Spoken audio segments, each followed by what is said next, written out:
आपके साथ मैं अतुल अग्रवाल हूं और इस वक्त हमारे साथ हैं वो फायर ब्रांड नेता जिन्होंने उत्तर प्रदेश समेत पूरे भारत में सत्ताधारी दल की नाक में दम कर रखा है और आम आदमी की झाड़ू से वो अच्छों को झाड़ पोंछकर साफ सुथरा करने की इस मुहिम में लगे हुए हैं। जी, संजय सिंह हमारे साथ हैं। नमस्कार। नमस्कार, प्रणाम। नए साल की शुभकामनाएं। आपको भी और आपके दर्शकों को भी बहुत शुभकामनाएं। झाड़ू आपने जितनी जोर से पकड़ी है वो बल्ले की तरह है और आप हर बाउंसर को बाउंड्री पार भेज रहे हो। वजह क्या है इसकी? इतना हमलावर हो जाना, 10 साल में एक राष्ट्रीय पार्टी बन जाना और उसके बाद आपकी तड़ातड़ बैटिंग होना, ये ऊर्जा का स्रोत क्या है? देखिए, ऐसा है कि जब हम लोगों ने अपने राजनीतिक दल की शुरुआत की, उस वक्त कांग्रेस हो बीजेपी हो, दोनों पार्टियां मजाक उड़ाती थीं कि ये हवा में उड़ जाएंगे, कहीं दिखेंगे नहीं। पहले चुनाव में हम दिल्ली में सरकार बनाए, 2013 में 28 सीटें आई। फिर 2015 में कहा कि अब तो ये बिल्कुल खत्म हो गए, 14 का चुनाव हम लोग बुरी तरीके से हारे थे। फिर हम 67 सीटें लेके आए। फिर 2020 में गली गली में पर्चे बांटा गृह मंत्री जी ने और प्रधानमंत्री जी ने, पूरा रैली सभाएं सबकी पूरी जोर ताकत लगा दी। फिर 62 सीटें हमारी आई। हम पंजाब गए, पंजाब में प्रचंड बहुमत से जीते। हम गोवा में गए, सुदूर राज्य में, वहां भी हमारी 6.5% वोट और 2 सीटें आई। गुजरात जैसे राज्य में जो बीजेपी की प्रयोगशाला कही जाती है, वहां पे हमको 41 लाख वोट मिला, 5 सीटें आई। तो देश की जनता का विश्वास आम आदमी पार्टी पे जम रहा है। बड़ी बात यह है, कोई हमारा चेहरा देख के हमको वोट नहीं दे रहे हैं, अरविंद केजरीवाल का काम देख के वोट दे रहे हैं। केजरीवाल जी का काम क्या है? शिक्षा पे, स्वास्थ्य पे, बिजली पे, पानी पे, हर चीज को मुफ्त लोगों को रोजमर्रा की जिंदगी की इस्तेमाल की चीजें, उनकी जिंदगी की जो मूलभूत आवश्यकताएं हैं वो निःशुल्क देकर भी मुनाफे का बजट देने वाला जो एक मॉडल है, मुझे लगता है कि इसको लोग सराह रहे हैं, इसको एक्सेप्ट कर रहे हैं और इसकी लोकप्रियता धीरे धीरे देश के अलग अलग हिस्सों में बढ़ रही है। तो मुझे लगता है ये हमारी ऊर्जा का सबसे बड़ा कारण है कि हम वोट लेके सोते नहीं, बल्कि जनता से किए गए वादों को पूरा करते हैं। राष्ट्रीय पार्टी के तौर पे चुनौती क्या? भगवंत मान जी ने 1 जुलाई से पूरे पंजाब में 300 यूनिट बिजली फ्री कर दी। अब 63 लाख परिवारों का अगर जीरो बिजली का बिल आ रहा है, वहां पे मोहल्ला क्लिनिक बन गया, 25,000 से ज्यादा लोगों को नौकरियां दी जा रही हैं।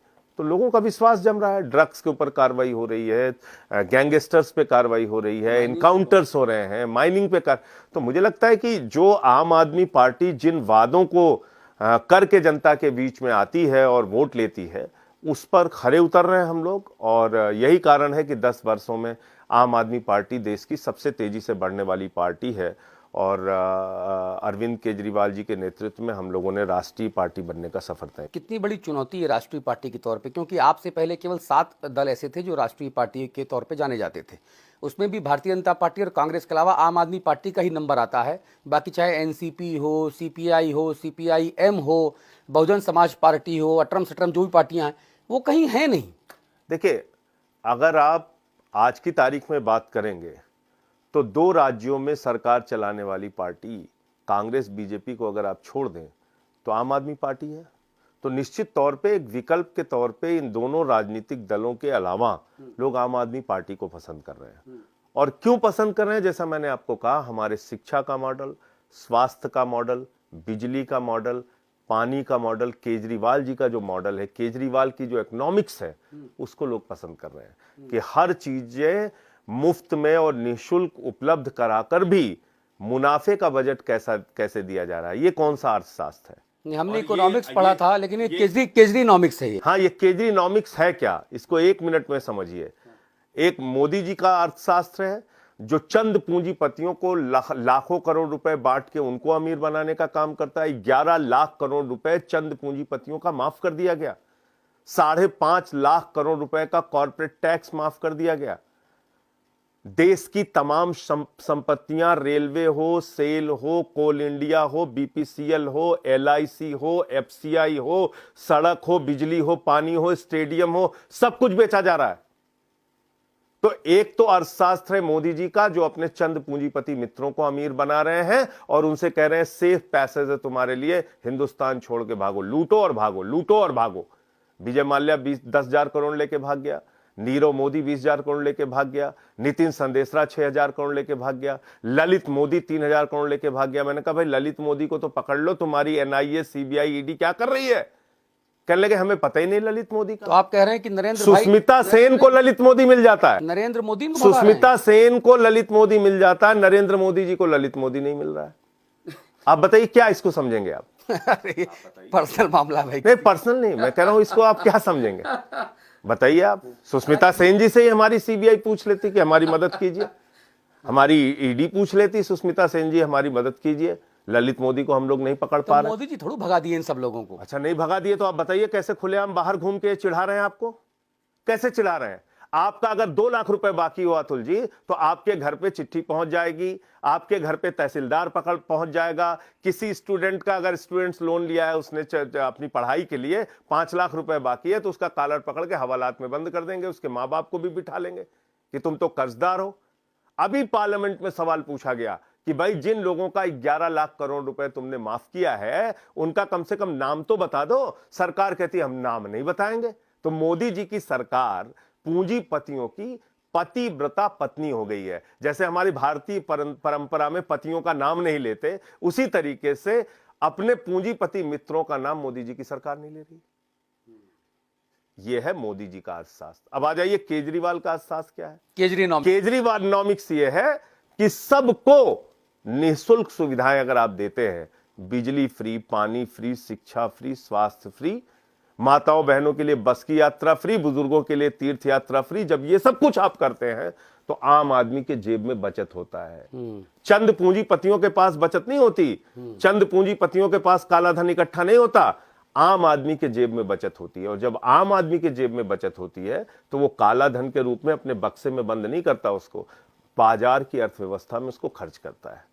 इसलिए दिल्ली में मुनाफे का बजट है, दिल्ली का महंगाई का दर पूरे देश में, और ये मैं नहीं कह रहा हूं, केंद्र सरकार का आंकड़ा है, दिल्ली का महंगाई का दर पूरे देश में सबसे कम है। ये है केजरीनॉमिक्स। ठीक है, एक बार तो ये बुनियादी फर्क। एक बार फिर से राष्ट्रीय पार्टियों में लौटता हूं। भारतीय जनता पार्टी के बाद कांग्रेस, अब आम आदमी पार्टी, बाकी जो दल हैं जो अपने आप को सो कॉल्ड तथाकथित राष्ट्रीय कहते हैं, जो कहीं है नहीं, तो क्या आपको लगता है कि अब उनकी राष्ट्रीय दलों के तौर पे मान्यता समाप्त हो जानी चाहिए? देखिए ये तो चुनाव आयोग को तय करना है और हर राजनीतिक दल अपने स्तर पे प्रयास करता है। आम आदमी पार्टी ने भी अपने स्तर पे प्रयास किया। तो ये प्रयास सफल क्यों हुआ? ये प्रयास इसलिए सफल हुआ कि वादे से ज्यादा काम करके हमने दिखाया, अरविंद केजरीवाल जी ने दिखाया जमीन पे। इसलिए हमारे ऊपर लोगों का भरोसा और विश्वास बढ़ रहा है। इसीलिए हमारे राजनीतिक दल का विस्तार दिल्ली के बाद पंजाब के बाद गोवा के बाद गुजरात और अब पूरे देश में हम फैल रहे हैं। तो मुझे लगता है कि ये हमारे लिए अच्छा संकेत है और आम आदमी पार्टी एक राष्ट्रीय विकल्प के रूप में अब लोगों के सामने आ गई। लेकिन आम आदमी पार्टी का काडर नहीं है भाई साहब। ऐसा आरोप लग रहा है कि आप लोग केवल मीडिया की फुसफुसी हो, आप लोग मीडिया पर पैसा खर्च करते हो। हालांकि मैं भी मीडिया वाला हूं, चैनल का मालिक हूं, संपादक हूं, तो हम भी विज्ञापन लेते हैं आपसे, लेकिन हमको कम मिलता है, बाकी लोगों को ज़्यादा मिलता है। ऐसा भारतीय जनता पार्टी कहती है कि आप लोगों के पास कोई काडर नहीं है, आप लोग केवल मीडिया की पार्टी हो, 10-11 लोग हो, क्रिकेट टीम भी नहीं बनती जीतने में। तो आम आदमी पार्टी जो है और कहती है कि मैं राष्ट्रीय पार्टी। देखिए ऐसा है कि दिल्ली में जब हम चुनाव लड़ते हैं यही कहते हैं लोग कि काडर नहीं इनके पास, कैसे हम 62 सीटें 67 सीटें लेके आए। पंजाब में हम चुनाव लड़ रहे थे, कह रहे थे संगठन नहीं इनके पास, कैसे हम 92 सीट लेके आए। गुजरात में चुनाव लड़ रहे थे, बोले गुजरात में तो कुछ है ही नहीं है इनका, कैसे हम 41 लाख वोट लेके आए और कैसे 5 सीटें लेके आए और कैसे 35 जगहों पे हम सेकंड है वहां पे, कैसे हैं। तो मैं समझता हूं कि ये हमारे लिए अच्छी बात है कि अगर बीजेपी और कांग्रेस गलतफहमी में रहे। और देखिए मीडिया आज की तारीख में हमारे छोटे से छोटी गलतियों पर भी मीडिया जिस प्रकार से आक्रामक रहता है, भारतीय जनता पार्टी जिस प्रकार से आक्रामक रहती है, वो किसी से छिपा है क्या? लगातार झूठी खबरों का प्रसारण भारतीय जनता पार्टी करवाने के लिए, मैं नाम नहीं लूंगा, बड़े बड़े चैनलों पे दबाव बनाती है कि ये खबर चलाओ, झूठी ही सही हो, चलाओ इसको। आप हमारी सरकार की हालत क्या कर दी इन्होंने मालूम है आपको? 8 वर्षों में क्या क्या किया हमारे साथ। मुख्यमंत्री के दफ्तर पे सीबीआई का छापा, उप मुख्यमंत्री के घर पे सीबीआई का छापा, स्वास्थ्य मंत्री के घर पे सीबीआई का छापा, हमारे ट्रांसपोर्ट मिनिस्टर के घर पे इनकम टैक्स के छापे, 45 विधायकों पे फर्जी मुकदमे जिसमें बाद में कोर्ट से फटकार लगी, 400 फाइलों की सुंगलू कमेटी से जांच कराई, कुछ नहीं निकला बाद में। हमारे एक विधायक है सोमनाथ भारती, उनके कुत्ते को पकड़ने के लिए 40 दिल्ली पुलिस वाले आए थे। हमने कहा भैया इसको पकड़ने के लिए 40 की क्या जरूरत? बोले जबड़ा चेक करना है। ये हालत है। जबड़ा क्यों चेक करना है? नहीं, जबड़ा क्यों चेक करना? नहीं, उन्होंने कहा कि साहब इनकी आज पति पत्नी दोनों आराम से साथ में रह रहे हैं। लेकिन उनकी पत्नी, हो सकता है उस वक्त कोई नाराजगी रही हो, लेकिन इतना ज्यादा उस मुद्दे को बढ़ाकर और एक विधायक को बदनाम करने में पूरी सरकार और तंत्र लग गए, तो किस तरह से काम कर रहे हैं आप बताइए। सत्येंद्र जैन पे जो मुकदमा है ईडी का, जब कोर्ट ने 3 बार पूछा भाई कोई साक्ष्य तो दो, कोई साक्ष्य तो दो, कोई साक्ष्य तो दो, तो सरकार कहती है अरे भाई हमको तो जज ही पसंद नहीं है, हमें जज बदलना है। और जज बदल गया और आज तक जमानत नहीं मिली सत्येंद्र जैन की। भारत के इतिहास में पहली घटना है। वो तो मसाज करवा रहे हैं, बताते हैं कि जिसने अपनी बच्ची के साथ बलात्कार किया उसी से मसाज करवा रहे हैं। अच्छा, ऐसा है। और फुटेज वगैरह बीजेपी वाले दे रहे हैं। मसाज आपने देखा था चिन्मयानंद का? हाँ देखा तो था। मसाज तो वही था, मसाज तो वही था। देखिए ऐसा है, सत्येंद्र जैन कोरोना के समय में अपने पिता की मृत्यु के बाद भी दिल्ली के लोगों की सेवा कर रहे थे। सत्येंद्र जैन जिंदगी और मौत से लड़कर बाहर आए, वो खुद कोरोना से ग्रसित हुए। सत्येंद्र जैन को रेगुलर ट्रीटमेंट चलता है और उनको ट्रीटमेंट की जरूरत है। और आप मुझे बताइए, अगर एडवाइज्ड है उनके मेडिकल प्रिस्क्रिप्शन में कि उनको ट्रीटमेंट की जरूरत है, मसाज की जरूरत है, तो एक घटना तो वो हो गई। और दूसरी घटना हुई, भगवा की बात ये लोग करते हैं, भगवा पहनने वाले इनके पूर्व गृह राज्य मंत्री चिन्मयानंद जी का जो वीडियो आया था, वो तो कोई चैनल दिखा भी नहीं सकता। सत्येंद्र जैन का तो मसाज का वीडियो दिखा दिया ना सारे लोगों ने, चिन्मयानंद का दिखाइए, दिखा सकते हैं आप अपने चैनल पे। तो इसलिए किसको किसको कितनी वो अजय मिश्रा टेनी इनके गृह राज्य मंत्री हैं, उनके बेटे को किस किस तरीके की वीआईपी सुविधाएं जेल में मिलती थी, इसकी खबरें आई नहीं। हमारे देश के गृह मंत्री अमित शाह जी जब वो जेल में थे तो किस तरीके का वीआईपी ट्रीटमेंट, वीवीआईपी ट्रीटमेंट उनको मिलता था। तो इसलिए इस बहस में पड़ेंगे तो बात बहुत लंबी हो जाएगी। मैं तो सिर्फ ये कह रहा हूं कि डाकू गब्बर सिंह से हमें अहिंसा पे उपदेश नहीं लेना है। भारतीय जनता पार्टी भ्रष्टाचार में डूबी हुई, आकंठ डूबी हुई एक ऐसी पार्टी है जिसको कम से कम भ्रष्टाचार के मुद्दे पे बोलने का एक शब्द भी अधिकार नहीं। और बात ये क्यों कह रहा हूं, ये सुनिएगा। इनके पार्टी का राष्ट्रीय अध्यक्ष रक्षा सौदे में दलाली खाते हुए कैमरे पे पकड़ा गया। इनके एक नेता थे केंद्रीय मंत्री जिन्होंने कहा पैसा खुदा तो नहीं, खुदा से कम भी नहीं। इनकी पार्टी की हालत यह है कि मुकुल राय नारदा शारदा स्कैम में फंसते हैं, बोले तुम्हारे लिए टीएमसी ठीक नहीं, हमारे साथ आ जाओ, तुम्हें राष्ट्रीय उपाध्यक्ष बना देंगे। उनको राष्ट्रीय उपाध्यक्ष बनाया। शुभेंदु अधिकारी नारदा शारदा स्कैम में फंसते हैं, बोले हमारी पार्टी में आओ, तुमको हम नेता विरोधी दल बना देंगे। फिर हेमंत विश्व शर्मा जिसके खिलाफ भारतीय जनता पार्टी ने भ्रष्टाचार का बुकलेट जारी किया था, उस हेमंत विश्व शर्मा को मुख्यमंत्री बनाते हैं। येदुरप्पा जिनके खिलाफ माइनिंग घोटाले हजारों करोड़ रुपए की सीबीआई जांच चलती है, उनको मुख्यमंत्री बनाते हैं। रेड्डी ब्रदर्स के ऊपर कोई कार्रवाई ही नहीं करते। व्यापम घोटाले में फंसे शिवराज सिंह जी को मुख्यमंत्री बनाते हैं। तो भारतीय जनता पार्टी के अंदर क्वालिफिकेशन क्या है? सबसे बड़ी चुनौती बीजेपी ही है आपके लिए। क्या क्वालिफिकेशन है? भ्रष्टाचार कीजिए, गुंडई कीजिए, माफियागिरी कीजिए, बलात्कार की घटनाओं में शामिल हो जाइए, लेकिन उनकी पार्टी में चले जाइए तो वॉशिंग मशीन से धुल के आपको एकदम रिन साबुन की तरह चमका देंगे। बिल्कुल रिन साबुन से धुल के आपको चमका देंगे। लेकिन वो तो कहते हैं कि जो है आप लोग मुस्लिम तुष्टीकरण में लगे रहते हो, कांग्रेस के बाद अब आप लोग आ गए हो। अब वो कई बार केजरीवाल जी को ऑफ द रिकॉर्ड कहते हैं कि साहब तो अरे मुस्लिम परस्त है, तो ये नक्सली है, अर्बन नक्सली है, अरे तो आतंकवादियों खालिस्तानियों का जो नेता है, अभी सब कहा जाता है जो है। किस चीज के लिए? किस चीज के लिए कहा जाता है? आप बताइए ना। हाँ, तो अब ये आप कहता है बताइए BJP वाला ना, कहता है। इस देश के अंदर नफरत फैलाने का काम कौन सा दल करता है? भारतीय जनता पार्टी। दंगे फसाद गुंडई लफंगई करने का काम कौन करता है? भारतीय जनता पार्टी। आज जो मुस्लिम परस्त होने की बात करते हैं और बार बार एक मुद्दा ये लोग उठाते हैं कि इमामों की तनख्वाह, इमामों की तनख्वाह। आप मुझे बताइए, तो आप ही लोग दे रहे हो इमामों की तनख्वाह, इमामों की तनख्वाह कब से मिल रही है? आपको पता है? मैं आपके दर्शकों के माध्यम से ये बात बताना चाहूंगा और बीजेपी के नेताओं को बैठा के पूछिएगा आप। 1993 में जमील इलियासी नाम के इमाम संगठन के अध्यक्ष ने एक सुप्रीम कोर्ट में याचिका की 1993 में, और कहा कि वक्फ बोर्ड को जो आमदनी होती है संपत्तियों से, जो वक्फ बोर्ड के अधीन उनकी संरक्षा और सुरक्षा में जो मस्जिदें हैं वहां के इमामों को तनख्वाह मिलनी चाहिए। इसमें सुप्रीम कोर्ट ने फैसला दिया, संजय सिंह ने फैसला दिया, अरविंद केजरीवाल जी ने दिया, आम आदमी पार्टी ने दिया। अब आ जाइए, भारत के सुप्रीम कोर्ट के उस निर्णय को कौन कौन सा राज्य मानता है और कब यह लागू हुआ? ऑन रिकॉर्ड आपके टीवी चैनल पे बोल रहा हूं, और बीजेपी के नेताओं को बिठा के ऐसे ही पूछिएगा जैसे मुझसे पूछ। बिल्कुल बिल्कुल पूछूंगा। मदन लाल खुराना जी के समय में इमामों को तनख्वाह दी जाती थी, भारतीय जनता पार्टी के मुख्यमंत्री थे। साहेब सिंह वर्मा जी के समय में इमामों को तनख्वाह दी जाती थी, भारतीय जनता पार्टी के मुख्यमंत्री थे। कांग्रेस पार्टी की शीला दीक्षित के समय में भी इमामों को तनख्वाह दी जाती थी।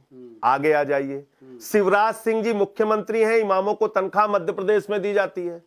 हरियाणा में खट्टर जी मुख्यमंत्री हैं, इमामों को तनख्वाह दी जाती है। कर्नाटक में भारतीय जनता पार्टी की सरकार है, इमामों को तनख्वाह दी जाती है। बिहार में तनख्वाह दी जाती है इमामों की, अभी तक वहां कुछ दिन पहले तक भारतीय जनता पार्टी की सरकार थी। केरल में इमामों को तनख्वाह दी जाती है, बंगाल में इमामों को तनख्वाह दी जाती है। आप मुझे बताइए। तो सिर्फ एक प्रोपेगेंडा खड़ा करना है, झूठा प्रचार करना है, कुछ भी बोले जाना है, न सिर देखना है न पांव देखना है। तो इस दुष्प्रचार से, और भारतीय जनता पार्टी बुद्धिहीनों का एक महासंगठन है, तो उनको कुछ सोचने समझने की जरूरत। अरे भाई, जो नहीं, आप मुझे बताइए, सुप्रीम कोर्ट ने 1993 में फैसला दिया इमामों की तनख्वाह का। खुद इनकी दो मुख्यमंत्री मदन लाल खुराना जी और साहिब सिंह वर्मा जी यहां इमामों को तनख्वाह देते थे। ऑन रिकॉर्ड बोल रहा हूं, हिंदी खबर पे, पूछिएगा उनसे। और इनके भाजपा शासित सरकारों में कर्नाटक हो गया, हरियाणा हो गया, मध्य प्रदेश हो गया, अभी तक बिहार में भी थे, वहां इमामों को तनख्वाह दी जाती है। इनकी कोई जवाबदेही है? तेलंगाना में दी जाती है इमामों को तनख्वाह, बताइए आप। लेकिन केजरीवाल मुस्लिम परस्त है, केजरीवाल इमामों को तनख्वाह देते हैं। अरे भाई, इमामों को तनख्वाह सुप्रीम कोर्ट के ऑर्डर से मिला है, और वक्फ बोर्ड के लिए यह ऑर्डर हुआ कि वक्फ बोर्ड की आय होती है वक्फ की संपत्तियों से, इसलिए वक्फ के अधीन जो मस्जिदें आती हैं उसकी सुरक्षा और संरक्षा की जिसकी जिम्मेदारी है, उसको वक्फ बोर्ड तनख्वाह दे। यह है पूरा मसला। आप लेकिन भारतीय जनता पार्टी के नेताओं के ऊपर, चाहे वो प्रधानमंत्री जी हों, आप उनके बारे में जो है कहते हैं कि साहब, मैं लिख के लाया हूं, कहते हैं कि चौराहे का गुंडा है। आप कहते हैं वो नशे में बोलते हैं मोदी जी। आप कहते हैं अमित शाह देश में दंगा कराता है। आप योगियों को नहीं छोड़ते हैं। अरे संत है भाई, आप बाबा जी को भी जो है लपेटे में ले लेते हो। और उसके बाद तो संत है तो मुख्यमंत्री क्यों बने हुए हैं? भाई, संत का काम है जाके मंदिर में पूजा पाठ करें। अगर मुख्यमंत्री बने हैं तो जनता के प्रति उनकी जवाबदेही है। अगर उस जवाबदेही को पूरा नहीं करेंगे तो उनसे सवाल पूछा जाएगा। तो पूरा कर ही रहे हैं। बुलडोजर चल रहा है, गनागन एकदम यूपी में। बुलडोजर चला तो रहे हैं, यहीं अभी नोएडा में देखा तो नहीं? अब देखा ना आपने, पहले त्यागी के घर पे चला, फिर जो लोग ताली बजा रहे थे उनके घर पे चला, फिर रेडी पटरी वालों पे चलता है, गरीब आदमी पे चलता है। चल तो रहा है बुलडोजर, अमीरों पर भी चलता है भाई साहब। नहीं, मैं वही तो आपसे कह रहा हूँ। सारे गुंडे, चाहे वो अतीक होए, मुख्तार होए, सारे बड़े बड़े जो, विजय मिश्रा का भी नाम ले लीजिए, अतीक और मुख्तार का लिया कि बीजेपी को, तब आप बताइए किसी को छोड़ रहे हैं? नहीं छोड़, चलाया जाए। दुबे, वो विकास दुबे जो, उस पे भी चढ़ा, चला, यादव है कई, उन पे चला। तो देखिए क्या है कि राजपूतों पे कम चला भाई साहब। बिहार के हाई कोर्ट के एक जज का मैं बयान सुन रहा था। अब तो चूंकि आता है, प्रसारण होता है उसका यूट्यूब पे, तो उन्होंने कहा कि भाई, क्या जुडिशरी का काम अब पुलिस करेगी? क्या जुडिशरी का काम अब सरकार करेगी? क्या सिविल मामलों में फैसला आप इस तरीके से बुलडोजर चला के लेंगे? अरे उसकी एक प्रक्रिया है। अगर आप किसी के खिलाफ बुलडोजर की कार्रवाई करना चाहते हैं, उस पर कोई कोर्ट का आदेश है कि हाँ इसका घर गिरा दो? नहीं, आपको सनक सवार हुई, गिरा दो इसका घर। अरे नहीं, सनक वनक वाली बात नहीं। अरे कैसे सरकार चलेगी? विकास दुबे की गाड़ी पलट गई, वो भाग रहा था, वो हथकड़ी पहना, बेड़िया पहना, भाग रहा, तो मार दिया। मैं ये कह रहा हूं कि अपराधी कोई भी हो, उसके खिलाफ कार्रवाई कीजिए ना। अरे विकास दुबे को, अरे विकास दुबे कोई पंडित संत हो था? मैं कहां कह रहा हूं कि विकास दुबे संत था। मुख्तार विकास दुबे अपराधी था। मुख्तार अंसारी पे आपको कार्रवाई करनी है, या विजय मिश्रा पे करनी है, या अतीक अहमद पे करनी है, कीजिए ना, कार्रवाई कीजिए, कौन आपको रोक रहा है? लेकिन मेरा सवाल यह है कि आप कानूनी प्रक्रिया का पालन करके कार्रवाई करेंगे ना, कि किसी के घर पे भी बुलडोजर चला देंगे? भाई एक बहुत कुख्यात अपराधी है, मान लीजिए, उसका बेटा तो अपराधी नहीं है, उसकी पत्नी तो अपराधी नहीं है, उसकी बहन तो अपराधी नहीं है, उसके बूढ़े मां बाप तो अपराधी नहीं है। अपराधी पर कार्रवाई करने की इजाजत आपको कानून देता, आप कीजिए, कौन रोक रहा है आपको? तो उसके घर में जहां पे उसके बूढ़े मां बाप रहते हैं, उस पे आप कह रहे हैं हम बुलडोजर चलाएंगे? अरे आप तो ठाकुरवाद का आरोप लगाते हैं सरकार पे, आप कहते हैं कि स्पेशल टास्क फोर्स नहीं, स्पेशल ठाकुर फोर्स है। अरे भैया, तो नाम पढ़ के भी तो सुनाया था आपको। हाँ सुनाया था सर। देखिए जाति, देखिए एक बात समझ लीजिए आप, जातिवाद के नाम पर जो लोग खुश होते हैं, दरअसल वो अपनी जाति का नुकसान करते हैं। अच्छा, कैसे? ऐसे नुकसान करते हैं कि वो जाति फिर दूसरी जातियों के लिए नफरत का कारण बन जाती है। इसलिए जातिवाद किसी भी दशा में अच्छी चीज नहीं है। अगर आपको 26 करोड़ लोगों का मुख्यमंत्री बनाया गया है, तो आप उन 26 करोड़ लोगों की चिंता कीजिए, उनके लिए काम कीजिए। उसमें हिंदू भी है, मुसलमान भी है, सिख भी है, ईसाई भी है, दलित भी है, पिछड़ा भी है, सवर्ण भी है। लेकिन आपके राज्य में अगर हाथरस कांड होगा, आपके राज्य में अगर दलित को घोड़ी पर नहीं बैठने दिया जाएगा, आपके राज्य में अगर बुलंदशहर के अंदर एक सीआरपीएफ के जवान को थाने में एप्लीकेशन देना पड़ेगा कि मैं दलित हूं इसलिए मुझे घोड़ी पर बैठ के शादी करनी है, मुझे पुलिस की सुरक्षा दी जाए, इस पर सवाल नहीं उठेगा।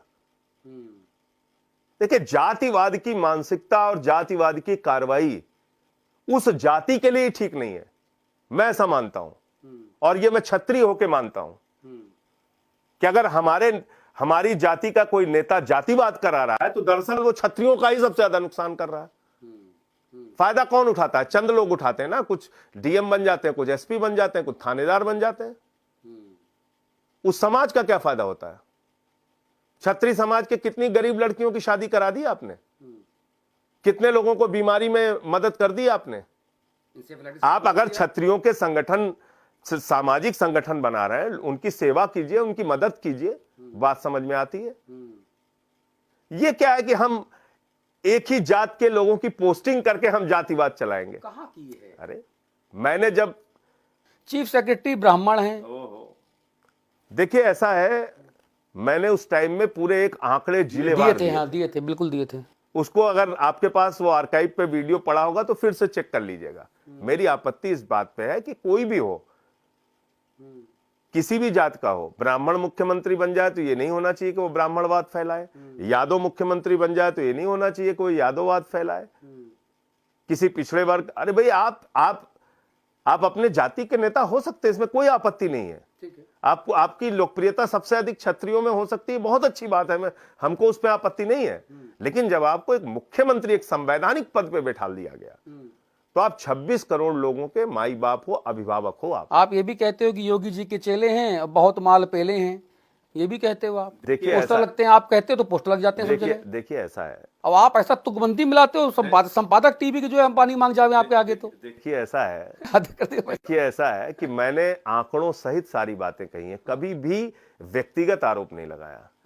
अगर 5 मिनट के अंदर 2 करोड़ की जमीन ट्रस्ट के द्वारा 18.5 करोड़ में खरीदी गई, तो 16.5 करोड़ का घोटाला ऑन पेपर मैंने आप लोग। अरे राम राम राम, आप इतना गंभीर आरोप लगा रहे हो। मंदिर में चंदा चोरी का मामला मैंने आपके चैनल्स को और सारे चैनल्स को कागज सहित दिखाया था, कोई व्यक्तिगत आरोप नहीं। दूसरी बात आ जाइए, जब जल जीवन मिशन के घोटाले को उजागर किया तो उसके भी सारे कागजात सामने रखे।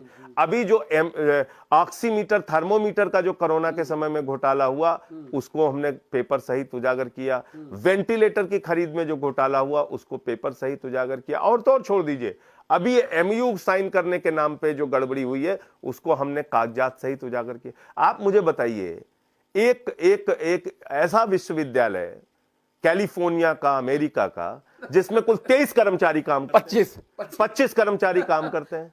इतना तो लखनऊ के किसी अच्छे खासे रेस्टोरेंट में 25 से ज्यादा, शर्मा चाय में 40 लोग काम करता है। शर्मा चाय वाले के यहाँ 25 से ज्यादा कर्मचारी हैं। तो उस विश्वविद्यालय के साथ आप 35,000 करोड़ रुपए का एमयू साइन कर रहे हैं। ये आंख में धूल नहीं झोंक रहे हैं। आप कह रहे हैं हम नॉलेज सिटी बनाएंगे, हो सकता है कुछ में। नहीं, नॉलेज सिटी आप बनाएंगे उस विश्वविद्यालय के साथ जो अमेरिका में खुद ब्लैक लिस्टेड है, और आप चाहते हैं ऐसे मसलों पे हम लोग ना बोलें। देखिए, राजनीति में अगर आप हैं तो सच बोलने का आपके अंदर साहस होना चाहिए। आपने जानबूझ के अभी एक ऐसा आरक्षण करा दिया जिससे ओबीसी का आरक्षण ही साफ हो गया। चुनावों में जानबूझ के आप बेवकूफ हैं, आपको पता नहीं है। जब कोर्ट का ऑर्डर हो चुका है कि भाई आप 3T फॉर्मूले से सर्वे कराकर तब आप आरक्षण की व्यवस्था चुनाव में लागू कीजिए। 7-8 महीने तक आप कोई पिछड़ा वर्ग आयोग का गठन ही नहीं करते, कोई सर्वे नहीं कराते। 2017 के सर्वे के आधार पे आप आरक्षण घोषित कर रहे हैं, कॉपी पेस्ट कर रहे हैं, कॉपी पेस्ट कर रहे हैं, और हाई कोर्ट कह रहा है भाई ये कॉपी पेस्ट नहीं चलेगा, बिना ओबीसी आरक्षण के चुनाव कराओ। तो देखिए, कहीं ना कहीं जो भारतीय जनता पार्टी की एक पिछड़ा विरोधी, दलित विरोधी जो इनकी मानसिकता है वो समय समय पर उजागर होती है। और मैंने तो आंकड़ों सहित बताया था, जितेंद्र सिंह जी का बयान बताया था कि कितने ज्वाइंट सेक्रेटरी, कितने सेक्रेटरी, कितने स्पेशल सेक्रेटरी, कितने एडिशनल सेक्रेटरी। भारत सरकार में तो इन्होंने ओबीसी और SC/ST का आरक्षण ही खा लिया है बिल्कुल। प्रोफेसर्स की नियुक्ति में देख लीजिए, VC की नियुक्ति में देख लीजिए, पूरे देश में यही काम कर रहे हैं। आप ये सब इसलिए कह रहे हो कि अब आपके नेतृत्व में देखो उत्तर प्रदेश में आम आदमी पार्टी कुछ अभी खास चुनाव में कर नहीं पाई है। अब निकाय चुनाव सर पे आ गए हैं, तो आप केवल ये माहौल बनाने के लिए सब बातें कर रहे हो। हम बताएं, इसमें 2 चीजें हैं। एक तो 2017 के जो निकाय चुनाव हुए थे उसमें हमें 50 सीटें मिली थी और 2 हमारे चेयरमैन जीते थे। लोकल बॉडी के चुनाव में हमने अपने अपेक्षा के अनुसार ठीक ठाक प्रदर्शन पिछली बार किया था। फिर अभी जिला पंचायत का जो चुनाव हुआ उसमें करीब 40 लाख वोट हमें मिले थे, 83 हमारी सीटें आई थी। विधानसभा में हमारी परफॉर्मेंस अच्छी नहीं रही, मैं इसको स्वीकार करता हूं। और 2 स्थानों पे, एक जगह 26,500 वोट, एक जगह 26,000 वोट, 25,000 वोट मिला। इसके अलावा हमारी कोई परफॉर्मेंस बहुत अच्छी नहीं रही। लेकिन आम आदमी पार्टी की अब ये राष्ट्रीय पार्टी का दर्जा मिलने के बाद और गुजरात और MCD जीतने के बाद मैं समझता हूं कि एक उत्तर प्रदेश में भी लोगों के मन में एक चाह है, एक उम्मीद है कि ये पार्टी कुछ बेहतर कर सकती है। मैं तो लोगों से यही कह रहा हूं, एक मौका आपने मोदी जी को दिया, एक योगी जी को दिया, ये शहरों की सफाई का काम है, ये झाड़ू वालों को दे दीजिए, छोटा काम हम ही को दे दीजिए, नाली साफ करें, झाड़ू साफ करें। देखिए हम करके दिखाते हैं कि नहीं। तो 1 जनवरी से हम लोगों ने इसको लेके एक सेल्फी विद कूड़ा का अभियान शुरू किया, जैसे हमने सेल्फी विद सरकारी स्कूल का अभियान शुरू किया था, तो ऐसे ही सेल्फी विद कूड़ा का अभियान शुरू किया है। हमने तिरंगा शाखा के माध्यम से उत्तर प्रदेश में नदियों की सफाई का अभियान शुरू किया है।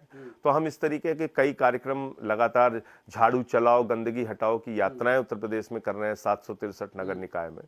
तो ये सारे काम हमारे चल रहे हैं और मुझे पूरी उम्मीद है कि इस चुनाव में बेहतर प्रदर्शन आम आदमी पार्टी। मुरादाबाद आप गए, आपने कहा वहां पे कि अमन बिक रहा है, ये चमन बिक रहा है, गरीबों के तन का कफन बिक रहा है, बाजारों में राधा का तन बिक रहा है। और आपने राधा जी का नाम ले लिया। बताइए, आप हिंदू विरोधी हैं, फिर वो बीजेपी वालों को मौका मिल गया। अरे आप कुछ और कर देते, वो राधा की जगह कुछ और कर देते। ऐसा है कि राधा हमारे लिए किसी का भी नाम हो सकता है। कहीं जरूरी है कि राधा नाम आप सीधे धर्म से ही जोड़ दें? राधा, सीता, मीरा, थोड़ा बसता आदमी जो है। एक क्या नाम था उनका, उनके नाम में राम लगा हुआ था, गोरखपुर से चुनाव लड़े थे, तो चुनाव हार गए वो। तो अब आप कहेंगे कि राम हार गया, धर्म का अपमान हो गया, भगवान श्री राम हार गए। ऐसे इसको इतना हल्का नहीं बनाना। अब बीजेपी तो यही कह रही है कि आप विरोधी जो है, इस तरह से बातें कर रहे हैं जो है। तो मैं ये कह रहा हूं ना कि ऐसे इसको हल्का बना के आप प्रस्तुत करेंगे तो आपकी मंशा भी लोग समझते हैं। लोग जानते हैं कि ये किस तरीके से आप बेवकूफ बनाने का काम कर रहे हैं। हमको ना कहिए, आप वो बीजेपी वालों कहिए। बीजेपी वालों को। हाँ भाई, दर्शक समझ लिए, हमको नहीं कह रहे। नहीं, मैं बीजेपी को ही कह रहा हूँ। इस लाइन का मंतव्य क्या था? देखिए, ऐसा है कि जो समाज की परिस्थितियां हैं उसको कहने के लिए, और ये मेरी अपनी लाइन भी नहीं है, किसी कवि की लाइन है।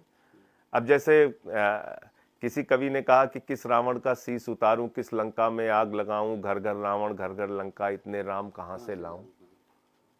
अब कोई इस पे कहते भैया घर घर में तो कह रहे हैं रावण हो गया लंका। कहने का अपना सलीका होता है, तरीका होता है।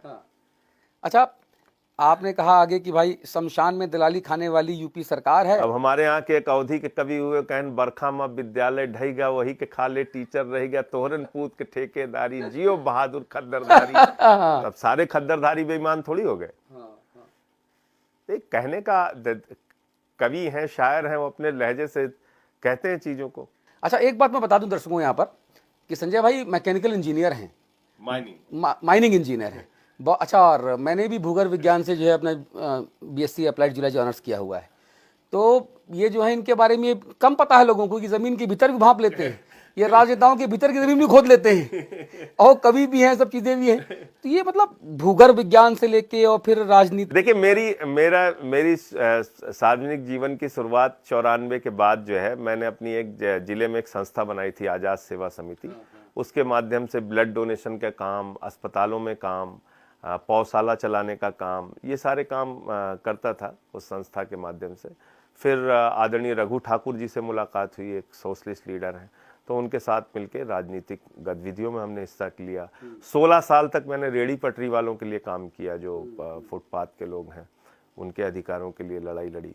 तो एक लंबा सफर तय करके फिर राइट टू इंफॉर्मेशन में अरविंद केजरीवाल जी के साथ काम किया। वो उसमें बड़ा नाम हुआ आपका, बड़ा सुपरहिट था वो। उसमें काफी नाम हुआ, कई काम उसमें हुए छोटे से जिले से। तो फिर उसके बाद अरविंद जी के साथ ये अन्ना आंदोलन में आए और ये पार्टी का काम। तो समझ लीजिए कि 17-18 साल तो अरविंद जी के साथ समय हो गया। लोग समझते हैं कि आंदोलन में ही उनसे मुलाकात हुई, ऐसा नहीं, उससे पहले भी 2005-06 से हम लोग साथ। नहीं, आप उनके बड़े विश्वसनीय साथी हैं, और आपसे पहले और आपके बाद तमाम बड़े बड़े आए और बड़े बड़े निकल लिए, लेकिन आप अंगद के पांव की तरह अटल हैं। ये क्या है सेटिंग मतलब? नहीं, मेरा अपना ऐसा खुद व्यक्तिगत तौर पे भी मानना है कि जिसके साथ रहिए पूरी ईमानदारी और सच्चाई के साथ, और चट्टान के साथ खड़े रहिए, और उसका जो भी आपके जो भी परिस्थितियां आती है, अपने मित्र का, अपने नेता का साथ देना चाहिए। आप राज्यसभा भेजे गए, इसके बाद तो भाई बड़े बड़े लोगों के तन बदन पे आग लग गई, नीचे से ऊपर तरे ऊपर जो है आपके बारे में तमाम टिप्पणी करने लग गए। पार्टी का निर्णय है, उस पर मैं कोई प्रतिक्रिया नहीं दे सकता, और ठीक है। वापस यूपी पे आते हैं। आपने कहा शमशान में दलाली खाने वाली यूपी की सरकार है, ये क्या है मामला? देखिए, ये मामला वो है कि जो उत्तर प्रदेश में आपने देखा होगा, कोरोना के समय में लकड़ियां नहीं उपलब्ध करा पा रहे थे, अंतिम संस्कार नहीं हो पा रहा था, चील कौवे कुत्ते नोच रहे थे शरीर को, लाशों को, परिवार के लोग रो रहे थे, बिलख रहे थे। उस समय हमारी दी गई ये प्रतिक्रिया है। क्या आदित्य ना, अभी तो आप कह रहे थे कि हिंदू धर्म की भावना बड़ी आहत हो गई एक कविता की पंक्ति पढ़ने से। ये जो हिंदू धर्म के लोगों की लाशें नदी के घाटों पे सड़ी रही 2-2, 3-3 दिन तक, और चील कौवे कुत्ते नोचते रहे, उससे हिंदू धर्म की भावना आहत नहीं हुई? क्या हालत हुई थी उत्तर प्रदेश में, भूल गए लोग? गाजीपुर में, उन्नाव में, बलिया में, प्रयागराज में नदी के घाटों पे लाशी बिछी थी, हजारों हजार, और उसको फिर छिपाने के लिए वो टीन लगा देगी कि देखने न पावे कोई। भाई मैं आपसे कह रहा हूं कि सरकार की एक संवेदनशीलता कहीं ना कहीं। और ये लोग, अरविंद केजरीवाल जी कहते हैं हमें स्कूल बनाना है, अस्पताल बनाना है, हमको जो है वो अच्छी सड़कें बनानी है, और नए उद्योग लगाना है, देश को तरक्की पे ले जाना है। और हमारे प्रधानमंत्री जी कहते हैं भाइयों और बहनों, गांव-गांव में शमशान होना चाहिए। जिस पार्टी की सोच ही शमशान बनाने तक है, वो क्या विकास करेंगे इस देश का, बताइए आप। और कई बार आपके मुंह से निकली हुई बातें ऐसी हो जाती हैं, सरस्वती बैठी रहती हैं, सही हो जाती है। आप बताइए, गांव-गांव में आप शकुनी वक्तव्य हो गया ये कि गांव-गांव में शमशान बन गए कोरोना के समय में। तो मैं समझता हूं कि नफरत को हम कहां तक लेके जाएंगे, कितनी दूर तक ले जाएंगे? आप तो राहुल गांधी वाली बात कह रहे हैं कि नफरत के बाजार में मोहब्बत की दुकान खोलने आया हूँ। नहीं, मैं वही वाली बात आप कह रहे हैं। राहुल गांधी नफरत की बुनियाद पे हिंदुस्तान तो नहीं बन सकता। हाँ। तो आप भी मोहब्बत की दुकान खोलने के चक्कर में हैं क्या? कह रहा हूं, नफरत की हमारी पहचान क्या है? हम विविधता में एकता वाले देश हैं। हम यूनिटी इन डाइवर्सिटी वाले देश हैं, जहां अलग अलग भाषा, अलग अलग क्षेत्र, अलग अलग जाति के लोग एक साथ मिलकर रहते हैं। वो हमारा हिंदुस्तान। लेकिन वहीं पे लव जिहाद के केस भी आ रहे हैं सर। पूरे दुनिया में मेरा अब्दुल ऐसा नहीं है, वहां ये भी तो केसेस आ रहे हैं। हिंदू लड़कियां सूटकेस में मिल रही हैं। सुन तो लीजिए, आप सुन तो लीजिए, मैं उसका भी जवाब दे देता हूं। मैं कह रहा हूं, पूरी दुनिया में हमारी पहचान क्या है कि हम एक विविधता में एकता वाले देश हैं। 135 करोड़ लोग अलग अलग जातियों, धर्मों, भाषाओं के कैसे एक साथ रहते हैं, ये दुनिया के लिए रिसर्च का विषय है। आप उसी छवि को खराब कर रहे हैं। आपने इतनी नफरत फैला दी है। फ्लाइट में इंटरनेशनल चल रहा आदमी वहां झगड़ा कर रहा है, कार लड़ जा रही वहां झगड़ा कर रहा है, ट्रेन में बैठना वहां झगड़ा कर रहा है, लिफ्ट में घुसना वहां झगड़ा, लिफ्ट से बाहर आना वहां झगड़ा कर रहा है, बस में बैठना वहां। इतना गुस्से में ला दिया लोगों को। आज भारत की छवि पूरी दुनिया में खराब हो रही है। वो तो कह रहे हैं विश्वगुरु। अरे वो कह रहे हैं विश्वगुरु बन रहे हैं। वो आपस में जेलेंस्की ने फोन करके कहा और मोदी, वो मान गए, पुतिन मान गए मोदी की बात। ये वो मुल्क है जहां बिस्मिल्लाह खान की सहनाई संकट मोचन के मंदिर में गूंजती है। पुरानी बात। ये वो मुल्क है जहां मलिक मोहम्मद जायसी पद्मावत लिखते हैं। ये वो मुल्क है जहां रसखान को पढ़कर हम भगवान कृष्ण के बारे में जानते हैं। ये वो मुल्क है जहां मोहम्मद रफी गाना गाते हैं, सुख के सब साथी दुख में न कोय, मेरे राम तेरा नाम एक सांचा दूजा न कोय। ये मिली जुली संस्कृति का देश है, मिली जुली सभ्यता का देश है। तब हिंदू लड़कियां सूटकेस में नहीं मिलती थी सर। यही तो बीजेपी वाले कह रहे हैं। अम्बेडकर का संविधान कहता है भारत एक धर्मनिरपेक्ष राष्ट्र है। ये नरेंद्र मोदी जी की देन नहीं है, ये भारतीय जनता पार्टी की देन नहीं है, ये हमारे महापुरुषों की देन है। क्या हम अपने उन महापुरुषों की दी हुई विरासत को मिटाना चाहते हैं? आप लव जिहाद पे बात नहीं कर रहे हैं क्या आप नहीं? लव जिहाद, मैं कह रहा हूं, जो भी ऐसी घटनाओं को अंजाम देने वाले लोग हैं उन पर सख्त से सख्त कार्रवाई कीजिए ना। 6 महीने में फास्ट ट्रैक करा के फांसी कराइए। कौन रोक रहा है आपको? कौन रोक रहा है आपको? कौन रोक रहा है आपको? किसने आपके हाथ पकड़ लिए हैं? आप कार्रवाई कीजिए। अब रेहान राहुल बन के कलेवा बांध के तिलक लगा के हिंदू लड़की को जो है वो सूटकेस में मार के फेंक देता है। अगर आप मुसलमान के हिंदू से शादी करने को ही एक कारण मानेंगे तो भारतीय जनता पार्टी के कई वरिष्ठ नेताओं पे सवाल उठ जाएंगे। उन्हीं से पूछ लीजिए। नहीं, मैं नाम नहीं लूंगा, वो किसी का व्यक्तिगत जीवन है। किसी ने सूटकेस थोड़ा डाल दिया किसी को। तो मैं आपसे यही तो कह रहा हूं, जो सूटकेस में डालने वाले हैं वो अपराधी हैं, नृशंस हत्या करने वाले दरिंदे हैं। उन पे कार्रवाई कीजिए। किसने आपके हाथ पकड़े हैं भाई? आप फास्ट ट्रैक कोर्ट का गठन कीजिए, 6 महीने में सारे सबूत न्यायालय के सामने दीजिए, उन लोगों को फांसी करवाइए। आज भी देश के अंदर जो अपराध है, आप बताइए, निर्भया के कांड में कितनी लंबी लड़ाई लड़नी पड़ी? बताइए, हाथरस कांड में कितने लोगों को क्या सजा हो पाई? अब बताइए ना। हमारे जुडिशरी में करोड़ों करोड़ केसेस पेंडिंग पड़े हुए हैं। उनको न्याय दिलाने की व्यवस्था को सुदृढ़ कीजिए, मजबूत कीजिए। अधिकार आपके पास है, सरकार आपकी है। न्यायालयों का गठन और कीजिए। ऐसे बड़े मामले जितने भी हैं उनको जल्दी से उनको कोर्ट के अंदर उसका निपटारा करवाइए, फैसले करवाइए। किसने आप कहां फैसले होंगे सर? ईडी और सीबीआई पे आप आरोप लगाते हैं, पुलिस पे आरोप लगाते हैं, आप कहते हैं कन्विक्शन रेट जो है वो बहुत कम है। और पिछले 8 सालों में केंद्र सरकार ने, आपका आंकड़ा है, आप राज्यसभा में कहते हो, आंकड़ा देते हो, बता तो रहा हूं ना। आप इसको कैसे निपटेगा? ये सुनिए ना भाई, 3000 से अधिक विपक्षी नेताओं पर ईडी का इस्तेमाल हुआ, 23 लोग दोषी करार दिए। सुन तो लीजिए, ये मेरा आंकड़ा नहीं है, केंद्र सरकार का। पंकज चौधरी जी जो MOS फाइनेंस हैं, minister of state for finance, वित्त राज्य मंत्री, उन्होंने प्रियंका चतुर्वेदी जी के जवाब में ये बात कही। क्या कहा? आपके दर्शकों को भी पता होना चाहिए। 3010 छापेमारी पिछले 8 वर्षों में हुई, जिसमें से मात्र 23 लोगों पे आरोप सिद्ध हुआ, बाकी सारे मामले झूठे और फर्जी। तो देश की सबसे बड़ी जांच एजेंसी का इस्तेमाल आप खाली दूसरों को छापेमारी करके बदनाम करने के लिए कर रहे हैं, माहौल बनाने के लिए, चुनावी माहौल। खरीद फरोख्त का किडनैपिंग गैंग बन गई है भारतीय जनता पार्टी। अरे तो बड़ा सख्त शब्द, सख्त शब्द है, बड़ा कड़ा बोल रहे हैं आप। कड़ा बोल रहे हैं। महाराष्ट्र में क्या किया इन्होंने, क्या किया कर्नाटक में, क्या किया मध्य प्रदेश में, क्या किया उत्तराखंड में, क्या किया अरुणाचल में, क्या किया गोवा में? मैं सख्त बोल रहा हूं। गोवा में तो क्या सब खुद किया चले गए, गुजरात में? कांग्रेसी खुद चले गए, तो कोई खरीदा थोड़ी किसी क्या, को। क्या, क्या किया गुजरात में?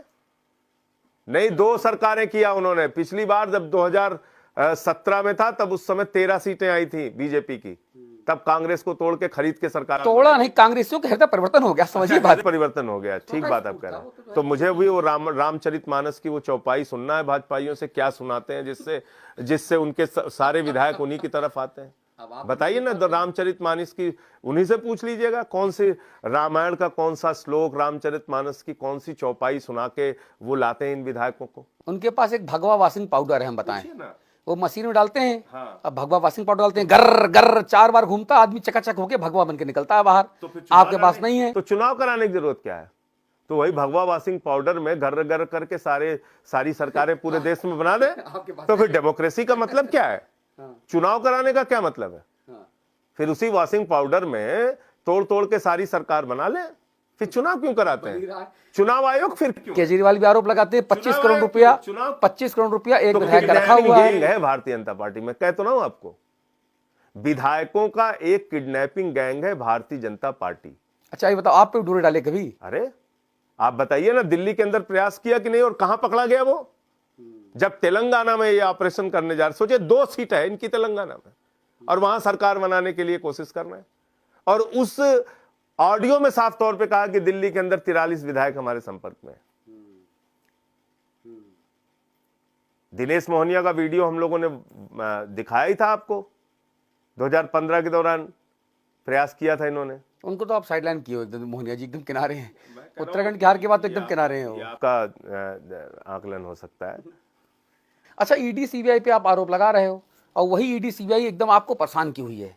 मनीष सिसोदिया साहब हों, उनको तो भाई साहब शराब नीति के मामले में आए हाय इस कदर परेशान किया। अच्छा चलिए, मनीष सिसोदिया को परेशान किया, और बड़े बड़े आपके नेता सब अंदर हैं, विजय भाई बाकी लोग सब अंदर हैं। कह रहा हूं 14 घंटे मनीष सिसोदिया के घर में छापेमारी मारी, उनके गांव में छापेमारी की, उनके बैंक के लॉकर चेक किए, घंटों घंटे सत्येंद्र जैन के यहां छापेमारी की।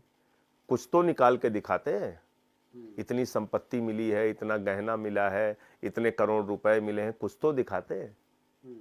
क्या लेके आए? बच्चे का झुंझुना। झुंझुना? हाँ, बजाने वाला जो है, बैंक के लॉकर में जो पड़ा था वही देख के आए। तो लाकर झुंझुना में काहे रखा? तो मैं मतलब झुंझुना लाकर में क्यों रखा? नहीं, मैं कह रहा हूं जो बचपन में जो भी उसको मिला होगा उपहार के स्वरूप, उस बच्चे को, उनके बच्चे को, बेटे को, वही रखा हुआ था। आप बदनाम कर रहे हैं एक आदमी को जो लाखों लोगों को अच्छी शिक्षा देने का बच्चों को काम कर रहा है। आप बदनाम कर रहे हैं उस आदमी को जो दिल्ली के अंदर मोहल्ला क्लिनिक बना रहा है। उस सत्येंद्र जैन को आप अंदर करके, जो कोरोना के समय में लोगों की सेवा के लिए खुद जिंदगी मौत से बच के निकला। आपको मजा आ रहा है, कीजिए, आप कीजिए। वो राजेंद्र कुमार जी को 7 साल से आपने सस्पेंड करके रखा हुआ, क्या निकला उनके खिलाफ? तो मैं पूछूंगा नहीं कि ईडी सीबीआई आपकी कर क्या रही है? भाई ईडी सीबीआई किस लिए बनी हुई है? संजय रावत को 100 दिन के बाद छोड़ा गया, कहने लगे कोई साक्षी नहीं है संजय रावत के खिलाफ।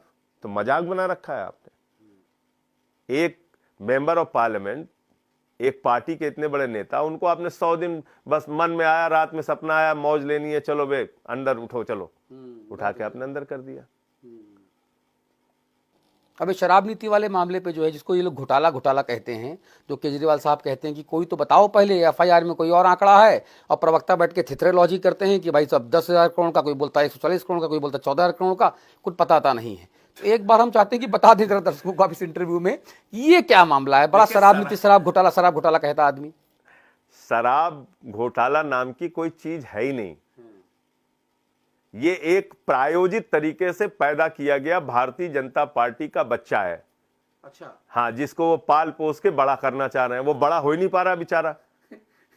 अरे आप तो कुपोषित है, कुपोषित। आप इतनी बात कर रहे हैं।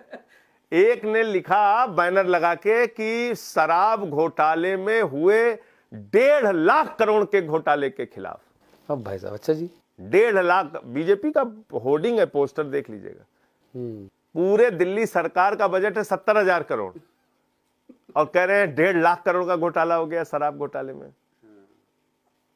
आप बताइए 150 लोगों की मौत हो गई अलीगढ़ में जहरीली शराब पी के। कितने चैनल्स पे डिबेट हुई, कितनी चर्चा हुई। अभी गुजरात के अंदर 100 लोगों की जान चली गई जहरीली शराब पी के, नकली शराब पी के। शराब बंदी वाले स्टेट में कितनी चर्चा हुई। 150 लोगों की मोरबी का पुल गिरने से मौत हो गई।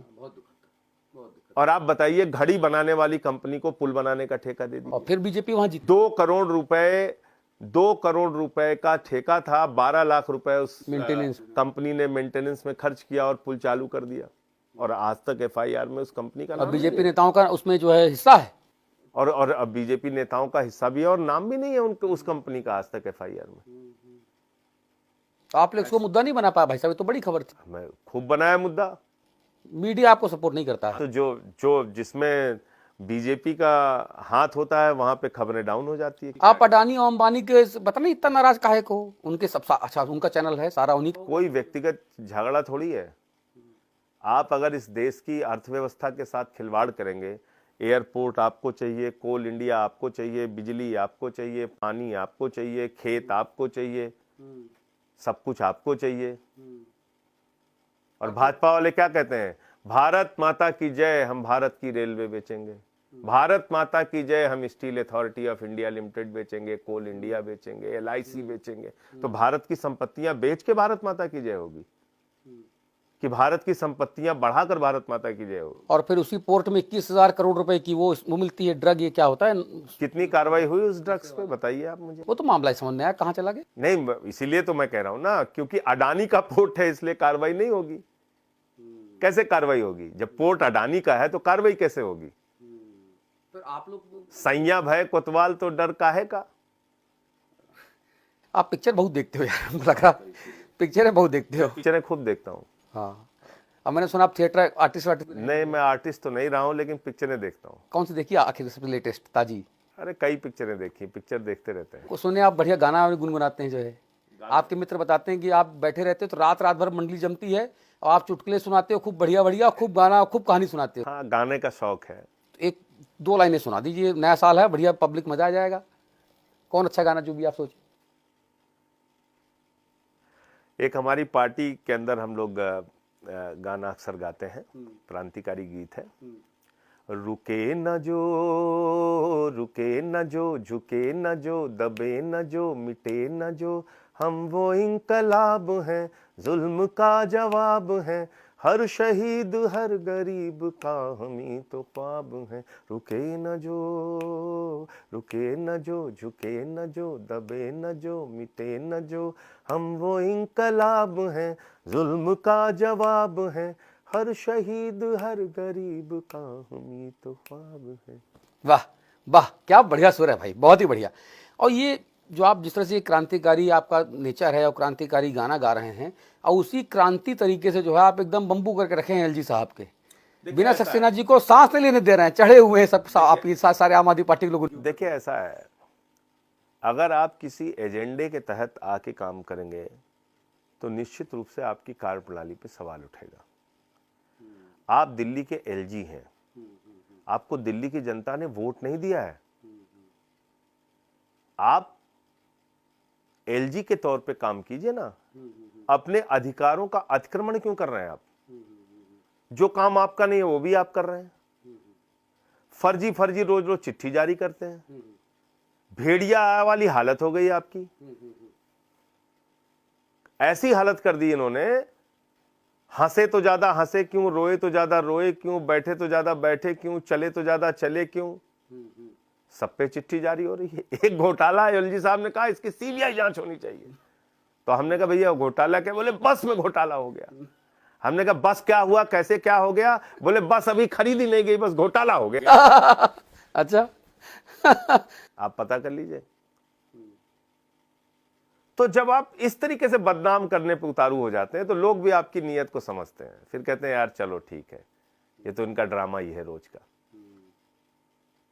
नहीं, लेकिन परेशान तो आप लोग बहुत हो जाते हैं। आप लोगों की सारी फाइलें वो मंगा लेते हैं। अब कहते हैं केजरीवाल साहब हर फाइल पे साइन करें, उसके बाद फिर तमाम दूसरी तरह की चीजें, देखिए उनको जो करना है करने दीजिए। जांच बैठा दिया कि भाई दिल्ली सरकार विज्ञापन नहीं जारी कर सकती, ये नहीं कर सकती, जितनी फिर 97 करोड़ रुपए दो आप, पहले तो ये बताओ मैं कह वो रहा हूं- कब दे रहे हो आप? मैं कह रहा हूं खूब जांच करें वो, जब कुछ हकीकत होगी तभी तो निकलेगा ना।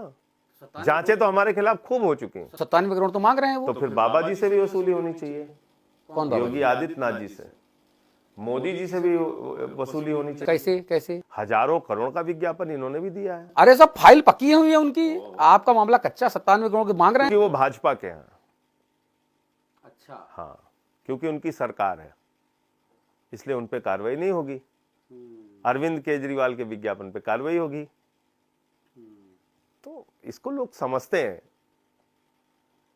और ऐसा नहीं है। देखिए ऐसा है, हम लोग आंदोलन की भट्टी में तब के निकले हुए लोग हैं, हमें मालूम है ये क्या करेंगे और उसके लिए हम मानसिक रूप से, शारीरिक रूप से, वैचारिक रूप से तैयार हैं। इनको जितने फर्जी मुकदमे लगाने हो लगाएं, जितनी जांचें करानी हो कराएं, न इसमें कुछ निकलेगा और ना ही अब जनता को इनकी किसी भी जांच पर भरोसा है। मैंने आपको उदाहरण तो दिया ना, 3010 छापेमारी में अगर मात्र 23 लोगों पे आरोप सिद्ध हो रहा है तो इसका मतलब ईडी का कन्विक्शन रेट है 0.5%। और ये मैं नहीं कह रहा हूं, ये भारत की सरकार बता रही है। और इतना फौज फाटा खर्चा हो रहा है सब उसमें जो है, खर्चा हो रहा है। अभी भी 30 करोड़ रुपए मांगा उन्होंने, ग्रांट मांगी, सदन से मंजूरी मांगी। हम कुछ ना बोलेंगे ईडी के बारे में, भैया हम कुछ नहीं बोल रहे हैं। पता लग कर हमारे पास आ गए तो राजनीतिक दल है, चंदा वंदा मिल रहा है, हम पे तो विज्ञापन पे ही चैनल चलाना है भाई साहब। हम कुछ नहीं बोलेंगे, हम कुछ बोले भी नहीं है। देखिए आप रिवाइंड करके देख लीजिए। एमसीडी आपके पास आ गई, अब दिल्ली का कायाकल्प कैसे होगा? क्योंकि अब आप 3 हफ्ते में, आप कह रहे हो कि इधर 3 हफ्ते में हमने काम किया और आप 3 हफ्ता बनाम 15 साल कर रहे हो। देखिए इसमें हमारी सबसे पहली प्राथमिकता है तो दिल्ली को कूड़ा मुक्त बनाना, जो हमारे चुनाव का सबसे बड़ा मुद्दा था कि दिल्ली को आपने कूड़े का पहाड़ बना दिया, दिल्ली को कूड़े का साम्राज्य बना दिया, दिल्ली में जगह जगह कूड़े कूड़े कूड़े वाली स्थिति थी। तो उससे निकालना सबसे पहली प्राथमिकता है आम आदमी पार्टी की। दूसरा है दिल्ली के एमसीडी के स्कूल, क्योंकि सरकारी स्कूल हमारी प्राथमिकता में है। सरकारी स्कूल जहां जहां हमें मौका लगा ठीक करने का, हमने, आप जाके देख सकते हैं, वो एक अनुकरणीय उदाहरण है अपने आप में। बच्चों के लिए एयर कंडीशन कमरे हैं सरकारी स्कूलों में, एथलीट के ग्राउंड है, हॉकी के ग्राउंड है,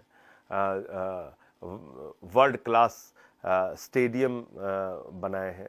और अमेरिका के राष्ट्रपति की पत्नी हिंदुस्तान आती है तो वो कहती है हमें केजरीवाल जी का स्कूल देखना है, मनीष सिसोदिया का स्कूल देखना है। तो हमने स्कूल में, हॉस्पिटल्स में अपने दिल्ली सरकार के माध्यम से काम किए हैं। अब जो हॉस्पिटल्स और स्कूल एमसीडी के हैं उसमें भी एक क्रांतिकारी बदलाव करना है और एक अच्छा वहाँ पे काम करके दिखाना है, जिससे कि ये भरोसा लोगों का बने कि आम आदमी पार्टी को जहाँ काम करने का मौका मिलता है, गवर्नेंस तो इन्हीं को आती है। कहते हैं ना लोग भाजपा वाले, इनको सरकार, पहले क्या कहते थे, अभी जैसे आप कह रहे हैं कार्डर नहीं, पहले कहते थे सरकार चलाना नहीं आता, अनुभव नहीं है।